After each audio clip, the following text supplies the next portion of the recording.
bagaimana membina mahligai rumah tangga bahagia dengan menitik beratkan pembicaraan kepada kewajiban bersama baik sebagai suami maupun sebagai istri. Banyak rumah tangga bahagia tercapai apa yang menjadi cita-cita dan tujuan. Tetapi tidak jarang rumah tangga yang tenggelam sebelum sampai ke pantai yang akan dituju. Pada saat-saat perkenalan seseorang dalam usahanya mencari jodoh, dia merasa bahwa pasangannya itulah yang akan memberikan kebahagiaan kepadanya. Hari-hari di mana terjadi pertemuan selalu menjanjikan dan menyanyikan keindahan. Bahkan sehari tak bertemu rasa seminggu, seminggu tidak bertemu rasa sebulan, sebulan tidak ketemu pingsan. Tidak ada tanda-tanda sesuatu itu akan menjemukan. Namun setelah memasuki kehidupan bahtera berumah tangga, baru beberapa bulan saja atau baru beberapa tahun saja, semua impian tadi sirna dan musnah. Bahagia yang disangka, sengsara yang datang menimpa. Keindahan yang diharap, malah kemalangan yang tumbuh.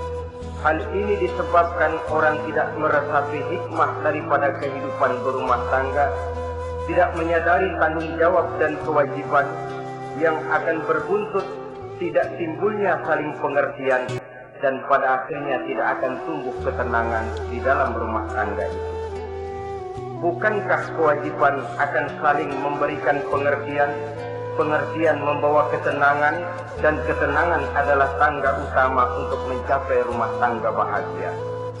Oleh karena itu, kita mulai saja dengan kewajiban sebagai seorang suami di dalam memimpin rumah tangga bahagia ini.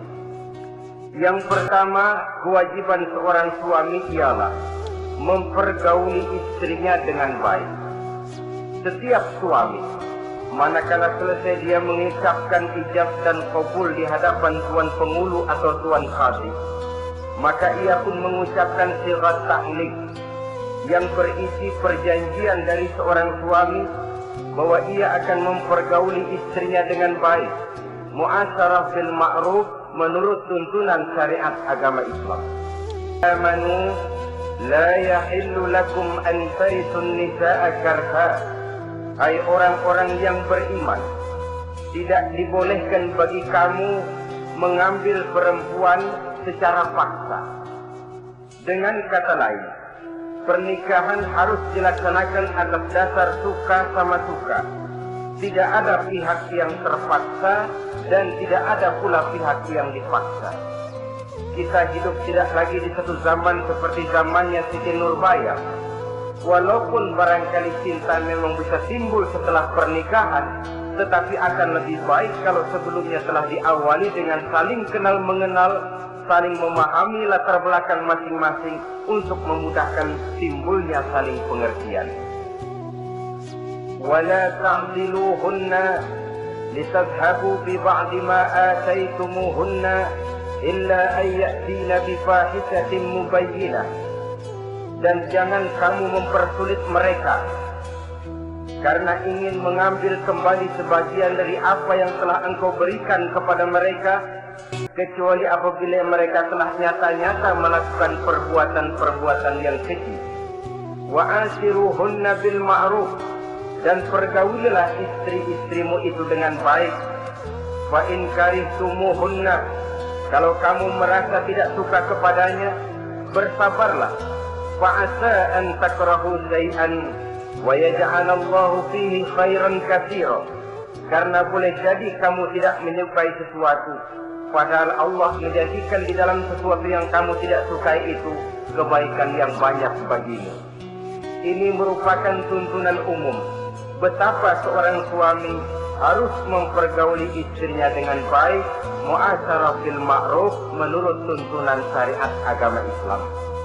Karena bagaimanapun hak milik seorang suami terhadap istrinya adalah milkul manfaat, milik untuk mengambil manfaat, bukan milkul mutlak seperti seorang memelihara budak umpamanya, yang bisa dihitam putihkan bisa dijungkir balikan, bisa diperlakukan sekehendaknya, itu bertentangan dengan tuntunan agama kita. Adalah kewajiban seorang suami mempergauli istrinya dengan baik. Kemudian yang kedua, seorang suami harus menaruh perhatian, menjaga kehormatan, dan bila perlu turut membantu dan menolong pekerjaan istrinya. Menaruh perhatian sampai kepada hal-hal yang kecil sehingga si istri merasa bahwa dia mendapat perhatian. Ada dia mengadu, ada tempat dia melarikan persoalan, ada tempat dia bercerita. Sejak dari tingkah laku, berpakaian, berperhiasan, make up, dan lain sebagainya. Karena tanpa ada perhatian dari seorang suami, biasanya istri akan menjadi malas, baik untuk bersolek, baik untuk membina dan mengatur rumah tangga, dan lain sebagainya. Apalagi tidak berat lidah untuk memuji perbuatan baik yang dilakukan istrinya, dan tidak mencela secara langsung perbuatan-perbuatan salah yang dilakukan oleh istrinya. Dia bisa menegur secara bijaksana dan dewasa. Saudara-saudara kaum muslimin, seorang sahabat bernama Salman Al-Farisi mempunyai adik perempuan yang kawin dengan Abi Dzar Al-Ghifari. Satu hari Salman datang menengoki adik perempuan ini di rumahnya. Dilihatnya adiknya, rambutnya acak-acakan, pakaiannya kumuh, pendeknya nggak enak dilihat. Salman memberikan nasihat, kau bersoleklah sedikit supaya suamimu betah di rumah. Kata istrinya, untuk siapa saya bersolek? Ya tentu untuk siapa lagi kalau bukan untuk suamimu. Kata adiknya, percuma saja, suami saya jarang di rumah. Kemana? Di masjid terus. Salman mengadukan hal ini kepada baginda Rasul. Lalu baginda Rasul mengatakan, inna likulli shay'in haqqun, segala sesuatu ada haknya. Allah ada haknya untuk disembah, istri pun mempunyai hak untuk dipenuhi. Melalaikan salah satu hak berarti melakukan kezaliman. Di sini kita melihat fungsi, karena kurangnya perhatian Abi Dzar Al-Ghifari terhadap istrinya akan mengakibatkan kemalasan si istri untuk mendandani dirinya sendiri. Dengan mendapat perhatian, apalagi tidak berat lidah, maka kegairahan dalam kehidupan berumah tangga rasa-rasanya akan sangat mudah terwujud. Kalau suaminya bersolek, kalau istrinya bersolek, kata suaminya, kau memang pandai milih warna. Walaupun barangkali warnanya norak betul. Tapi kalau pada saat itu seorang suami jujur, kan akan timbul pertengkaran. Kadang-kadang istri bersolek, suami apa katanya? Lu sih dandan mangga dandan sama. Ini kan sudah tidak menghargai, tidak menaruh perhatian. Udah dah, dandan gak dandan sama, gue kenyang melihatnya. Saudara hadirin yang saya muliakan, tidak menaruh perhatian sehingga si istri merasa tidak diperhatikan. Nah kalau sudah tidak diperhatikan, lihat saja, jangankan dalam contoh seperti berumah tangga, apa saja. Seorang anak kalau sudah tidak merasa diperhatikan oleh orang tuanya, dia akan sewenang-wenang. Begitu juga seorang pegawai kalau sudah tidak merasa diperhatikan oleh atasannya, semaunya kerja. Pun seorang istri, kalau dia merasa sudah tidak diperhatikan oleh suaminya, akibatnya dia akan dandan semaunya, dia akan ngurus rumah tangga semaunya, dia akan memasak masakan semaunya. Nah kalau sudah semaunya begini, alamat tidak akan ada keharmonisan di dalam kehidupan rumah tangga itu sendiri. Suami yang baik sangat menaruh perhatian kepada istrinya, dari hal yang kecil sampai pun kepada yang sebesar-besarnya. Tapi tidak berarti nyeleneh. Apa itu nyeleneh?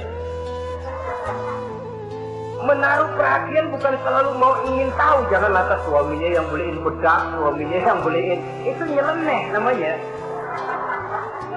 overacting, terlalu berlebih-lebihan sampai kepada sesuatu yang tidak pada tempatnya. Di samping menaruh perhatian, juga menjaga kehormatan. Dan bila ada waktu, dia turut membantu, menolong pekerjaan daripada istrinya. Bukankah seorang perempuan mau melakukan nikah dengan seorang laki-laki karena dia mendambakan hidup yang bahagia? Terus terang saja kan kadang-kadang istri kita ini lebih banyak borongan. Yang saya maksud borongan artinya ya sebagai istri ya dia nyuci ya dia masak ya dia membersihkan rumah tangga ya dia. Istri borongan. Baiklah kalau barangkali memang kondisi ekonomi kita belum menunjang ke arah sana. Walaupun istri berkewajiban untuk taat kepada suami, tetapi adalah wajar suami pun tenggang rasa dan timbang-timbang. Rasulullah saja kadang-kadang dan tidak jarang menjahit bajunya sendiri, memperbaiki kasutnya sendiri. Artinya pada waktu yang terluang dan memang bisa dilakukan, jangan mengandalkan kepada istri. Dengan demikian, istri merasa bahwa resiko membina rumah tangga adalah merupakan resiko bersama. Saudara-saudara, yang ketiga, seorang suami yang baik memperhatikan yaitu tidak mengeluarkan kata-kata yang kasar. Sebab apa? Perempuan adalah makhluk yang paling cepat tersinggung. Perasaannya sangat halus. Dan saya kira perempuan itu lebih sakit ditampar dengan bahasa daripada ditampar dengan tangan. Kalau ditampar dia dengan tangan, urusannya paling nangis 2-3 jam sudah sembuh. Tapi ditampar dia dengan kata-kata, ditampar dia dengan omongan, itu sangat menyakitkan hatinya. Seorang suami yang baik tidak mengeluarkan kata-kata yang menyinggung perasaan, kata-kata yang kasar. Dia pandai menggunakan kata-kata yang baik untuk menghidupkan rumah tangganya. Rasulullah seringkali memanggil Siti Aisyah itu dengan Humaira. Humaira dari kalimat ahmar yang kemerah-merahan. Sebab rupanya kulit Siti Aisyah itu kuning kemerah-merahan seperti tomat mengkel. Sehingga panggilannya Ta'ali ya Humaira, kemarilah wahai yang kemerah-merahan. Alangkah indahnya panggilan ini. Kadang-kadang kita mah jujur suami ini. Ketahuan istri bongkok, enak banget bongkok, sini loh.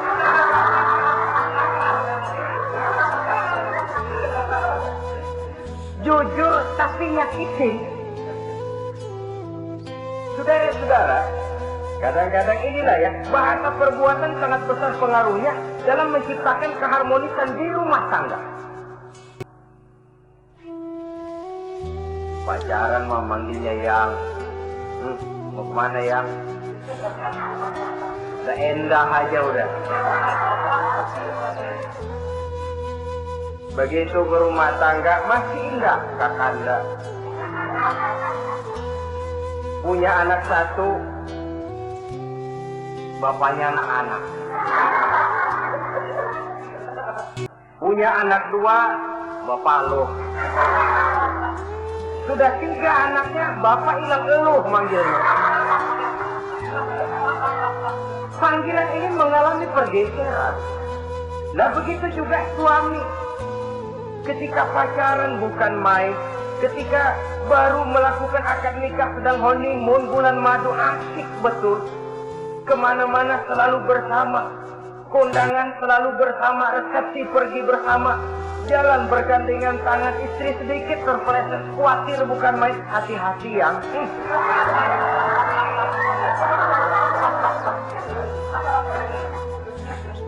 Sudah anak 3, istri ngajak kondangan, kata suami, lo pergi duluan aja dah.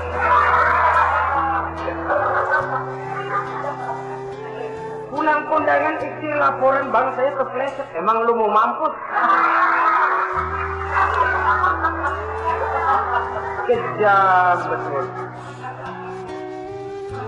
Hilang panggilan yang tadinya begitu mesra. Saudara hadirin yang saya muliakan, ini kata-kata. Kelihatannya kecil, sederhana, tapi sangat besar pengaruhnya dalam menciptakan rumah tangga yang bahagia ini. Oleh karena itu, soal isi hati kita, itu urusan gaib yang tahu cuma Allah. Orang lebih dahulu lihat penampilan, dan dari penampilan ini yang dinilai adalah kata-kata kita. Oleh karena itu, seorang suami yang baik, dia tidak mengeluarkan kata-kata yang menyinggung perasaan. Kalaupun dia marah betul, dia tidak mencaci maki secara langsung.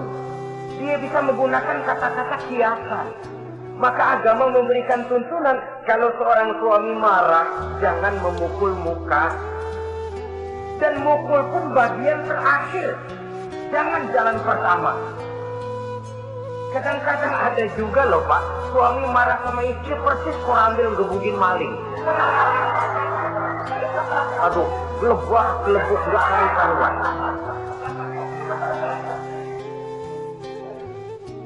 Jangan, kata agama, kalau kau memang ya melihat tingkah laku istrimu yang tidak enak, tegur dengan kata-kata lemah lembut.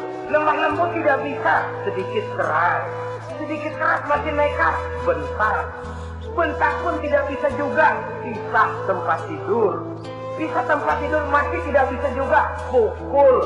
Jangan mukanya, bagian lain dari tubuh. Itu pun tujuannya bukan untuk menyakiti, tapi untuk mendidik. Saudara hadirin, misalnya istri tidak sholat, suami tampil, bu sholat, mbok ya malu sama tetangga kalau nggak sholat. Dengan lemah lembut masih tidak kena, besok kencengan dikit ngomongnya. Mari kan udah saya bilangin sholat 2 kali, belum mau juga. Oh sholat jadi, mulai naik tensi omongan. Masih nekat. Begini saja, saya dari kalem sampai bentak udah. Sekarang kamu nggak mau juga sholat, saya mulai nggak enak pikiran. Mulai ntar malam kamu tidur kamar depan, saya kamar belakang. Pisah tempat tidur. Kadang-kadang kan nggak kuat emosi kalau sudah marah sama istri, ngebludak. Kalau istri diusir, udah pulang ke rumah moyangmu dan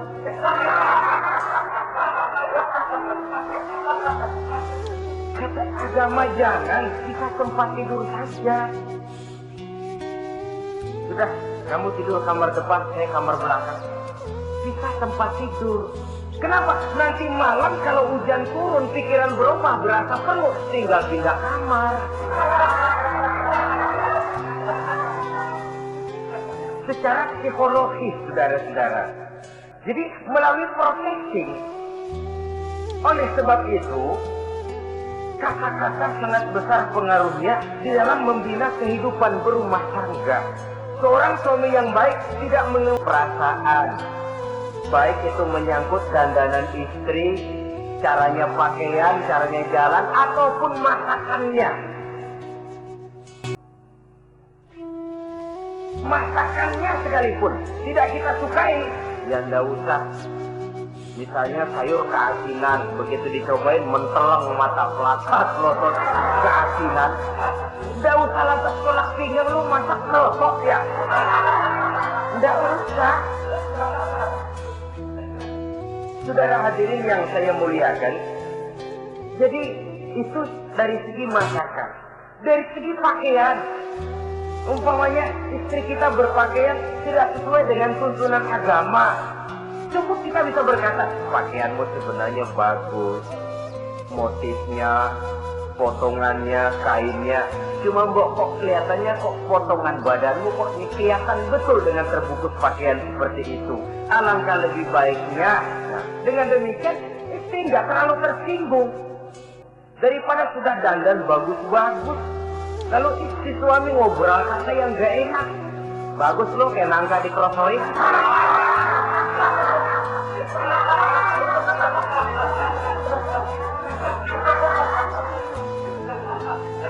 Allahu Akbar. Istri tentu saja tersinggung. Atau dia pakai bedak berlebihan, ya tentu dia pun begitu karena ingin ada kebanggaan. Suami jalan dengan dia merasa bangga, tapi over. Bedaknya berlebihan, lipstiknya berlebihan. Suami usil, begitu mau berangkat kondangan, istrinya keluar nanya, mau main topeng monyet di mana?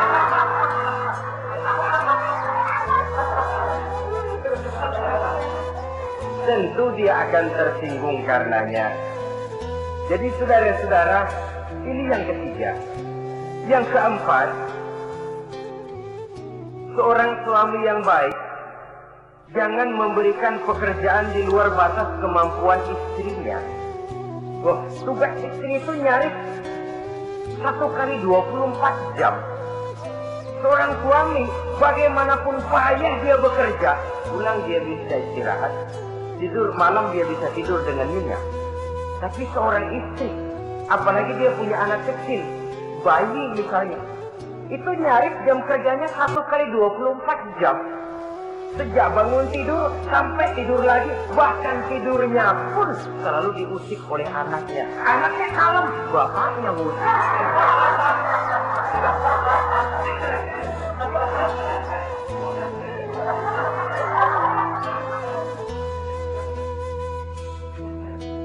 Jadi jangan memberikan pekerjaan di luar batas kemampuan. Kata pepatah, "Iza aradta an tuta'a fasal ma yustata." Apabila kamu ingin ditaati, perintahkan apa yang orang mampu mengerjakan. Jadi kalau kita memerintahkan seseorang untuk melaksanakan sesuatu yang dia jelas tidak mampu, itu artinya sama dengan kita tidak ingin ditaati oleh orang itu. Bukan dia tidak mau taat, jenis pekerjaan yang kita berikan di luar batas kemampuannya. Nah kalau sudah begitu, tentu saja lalu ketaatan akan menurun jadinya. Tadi sudah saya katakan, kadang-kadang istri kita ini istri borongan. Dalam arti, ya dia masak, ya dia nyuci, ya dia ngepel, ya dia ngejemur, ya dia ngetrika. Borongan. Terlalu berat tugasnya. Oleh karena itulah seorang suami yang baik, dia harus tenggang rasa, timbang diri, tidak memberikan pekerjaan yang di luar batas kemampuan daripada istrinya. Kalau tidak mampu karena merasa dimanjakan oleh istri suaminya, karena merasa dapat angin dimanjakan, mestinya mampu, lalu berpura-pura tidak mampu.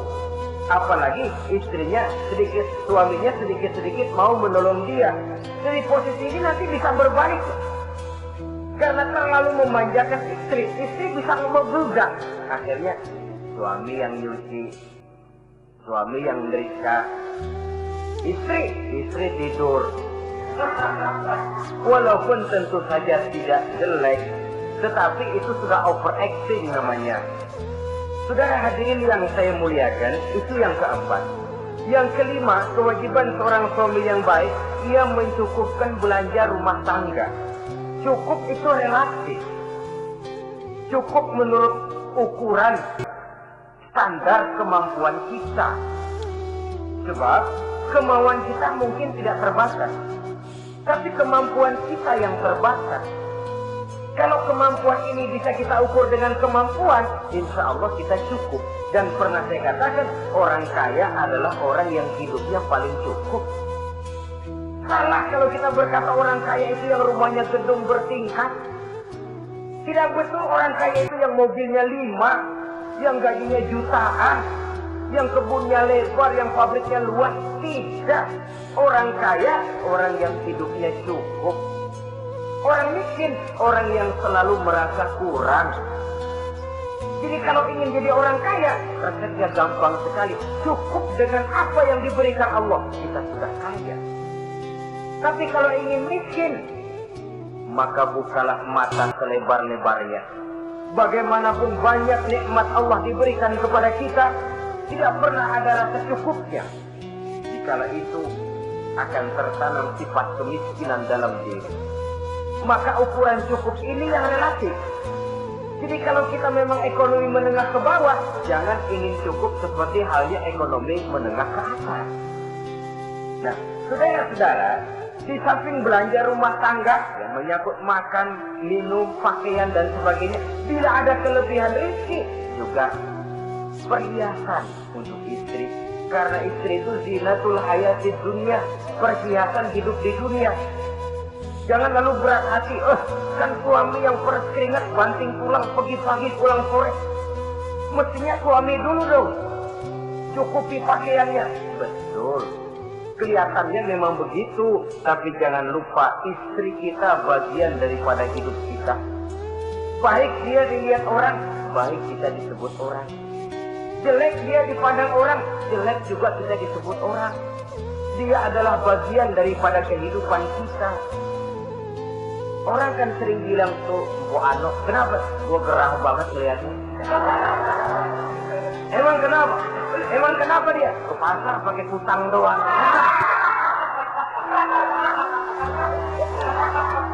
Kata temennya, terang aja dia kan binnya si Meun itu.